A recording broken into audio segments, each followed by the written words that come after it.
बच्चों, let's read this question. This question states which of the following reactions led to the discovery of a neutron. We are given with set of reactions. हमको ये बताना है कि कौन सा ऐसा reaction है that led to the discovery of the neutron, that is a neutral particle. So सबसे पहले we need to understand about key concept. We know that at that time proton discover हो चुका था. So from that we know कि atom का जो भी mass होता है that is concentrated. So mass of an atom, it is concentrated at the center and that हमने उसको nucleus बोला था. At that time protons discovered हो चुके थे. So तब बोला गया कि जो nucleus है वो सिर्फ proton से बना है. But हमें ये भी पता था कि जो atomic number है it is equal to the number of protons. इस कंक्लूजन से हमें ये पता लगता है कि जो एटॉमिक नंबर है वो इक्वल है to the mass number.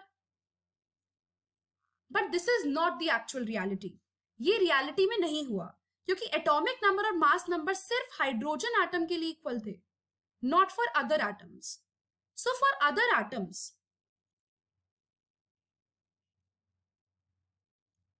Atomic mass number it is greater than that of atomic number. ये वहां पे experimentally prove किया गया. So as we know कि atomic number of carbon 6 है and it should have 6 protons and 6 extra nuclear electrons. इसका मतलब है कि carbon atoms 6 times heavier होना चाहिए than hydrogen atom. So इस चीज को balance करने के लिए कि mass number ज्यादा क्यों है atomic number से, they are led to the discovery of neutrons. So neutral particle की discovery हुई. यहां से हमें यह भी पता लगता है दैट न्यूट्रल पार्टिकल्स जो डिस्कवर हुए वो सिर्फ मास के लिए ही रिस्पॉन्सिबल थे, नॉट फॉर द चार्ज, क्योंकि चार्ज सिर्फ प्रोटॉन्स ही न्यूक्लियस को प्रोवाइड करा था, that is positive charge.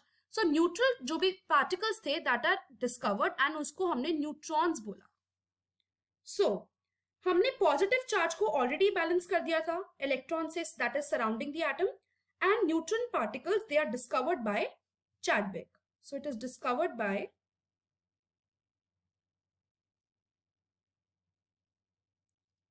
Chadwick in 1932. So experiment क्या था जो चैडविक ने डिस्कवर करे ये neutrons.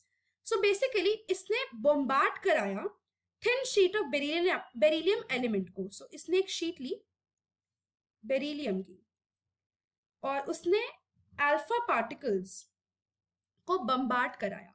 So alpha particles they were bombarded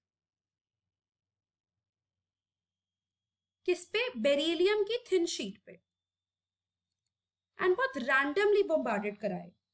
basically उसने ऑब्जर्व किया कि वहां से रेज जिसमें न्यूट्रल पार्टिकल्स थे वो बाहर निकल रही है.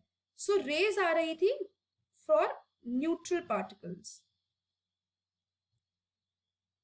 एंड न्यूट्रल पार्टिकल्स का उस टाइम पे जो मास था वो था 1.675 into 10 to the power -27 kg, जो नियरली सेम था of that of hydrogen atom, and इसका कोई चार्ज नहीं था और उनको हमने न्यूट्रॉन्स नेम दे दिया था.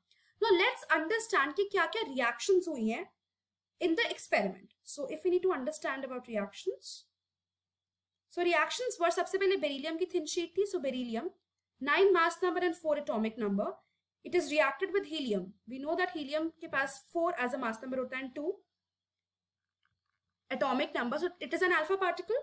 इसको जब रिएक्ट कराएंगे तो हमको कार्बन मिलेगा ऑफ 12 मास नंबर. आइसोटोप्स नहीं, आइसोटोप की फॉर्म में नहीं मिलेगा, नॉर्मल कार्बन मिलेगा, एंड साथ में हमको एक न्यूट्रल पार्टिकल मिलेगा.